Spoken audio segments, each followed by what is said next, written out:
अगर रउआ लोग चाहतानी कि सिमरन म्यूजिक के ऑडियो वीडियो देखे खातिर तो लाल बटन दबा के चैनल के सब्सक्राइब करें और बेल आइकन दबावल ना भूलें।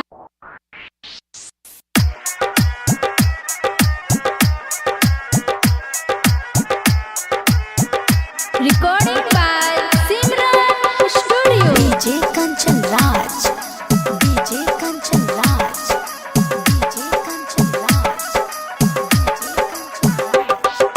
नीम चौक चौसीमा वैशाली।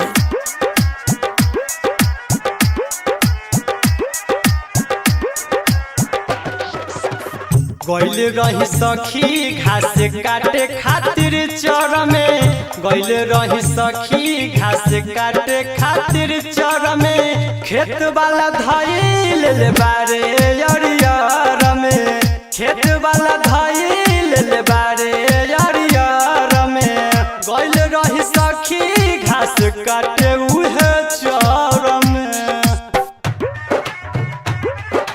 Music director Kanchan Raj, Neem Chowk Chausima Vaishali.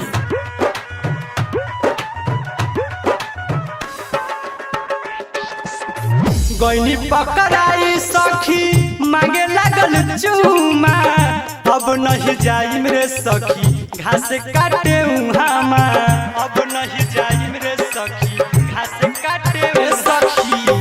गइनी पकड़ाई सखी मांगे लागल चूमा, अब नहीं जाई मेरे सखी घास काटे उहामा, चोली के डोरी उ खोले ले आनेरा में, चोली के डोरी उ खोले ले आनेरा में, अब नहीं जाइम सखी घास काटे चर में, अब नहीं जाइम सखी घास काटे चर में, चोली के डोरी उ खोलता आनेरा में।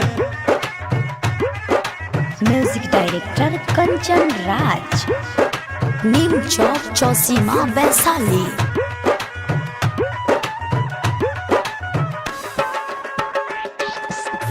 कतना बताई सखी दिलवा के दरन, राजकुमार मिथुन बारे बेसरम, राजकुमार मिथुन बारे बेसरम।